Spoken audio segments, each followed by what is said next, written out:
Welcome back to the show. Well, tell us what you think of this statement.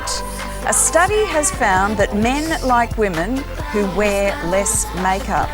Well, that tweet you can see on the screen was sent out to 1.4 million users and has prompted a massive online debate. So it's time now for the Mixed Grill with Shelly Horton and Tim Gilbert. Good morning to both of you. Good morning. So Shelly, given that you're the female in the scenario, how does that study and that tweet make you feel? It infuriates me. I mean, it's sexist, it's unnecessary, and I'm sorry, but it doesn't matter what men prefer. It's whether it makes you feel more comfortable. I find that most women wear makeup for themselves, for each other, for a creative outlet. They're not doing it to impress the men, so I think this study was a complete waste of time. And I am so grateful that we have makeup. I'd like to show a photo and reveal myself.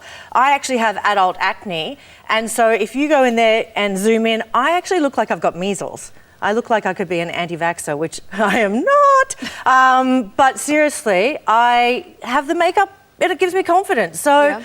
It's got nothing to do with blokes. Okay, so given that that's what you said, you have no interest in what Tim has to say on this subject, Yeah, obviously. sorry, Tim. Well, as a bloke, can I just say that I think the whole thing's a load of rubbish. It's garbage, unless things have changed since I was single. But I like girls with makeup, without makeup. It's just whatever Any girl takes that was my interested in fancy. you? It's like, I don't see who ever come up with this piece of rubbish. But we've got a bit of an anomaly at our house, at least, because I wear more makeup than my wife. This is which true. You do. TV makeup. a bit weird. Sometimes you hear women say that they use makeup as a mask, Yeah. and to make them feel confident. And sometimes when they're going out with guys, it's 6 months before the guy sees them without makeup. Look, I think that's a little bit extreme. I have heard of that as well, of women who will set their alarm an hour early so they can get up and do their makeup and then pretend to go back to bed like they just wake up like that.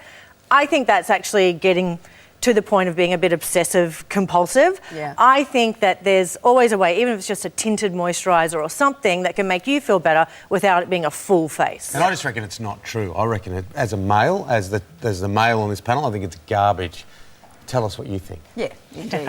All right, well, how about this? Parents are being urged to put their children on a digital detox these holidays after research has found overdosing on screen time can lead to poorer language, cognitive and social skills.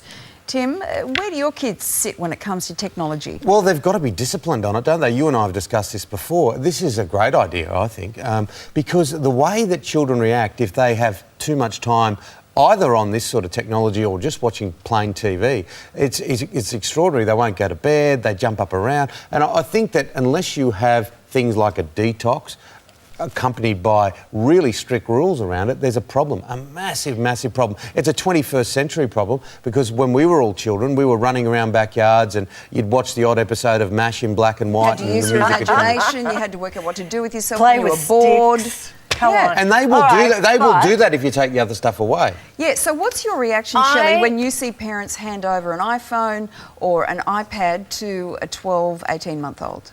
I don't like it when it's that young, but I think the whole point is less screen time at home because they've got time to run around and they've got their room they can play in, so there's plenty of options there.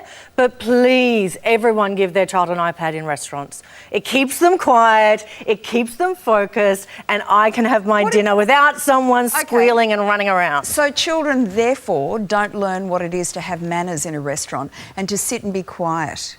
And do all of those things that we were taught when we were kids. It's called swiping. Did you ever go to a restaurant with you? And I probably went to the old little Sun Winoir at Campbelltown or Guildford. I went to the Golden Circle Chinese takeaway in Queen Street, Campbelltown. That's it. But Sun Winoir in Guildford Road, Guildford. Morning. Yeah. All right, fair enough. Well done, guys. We've got to leave it there. Okay. Thank you.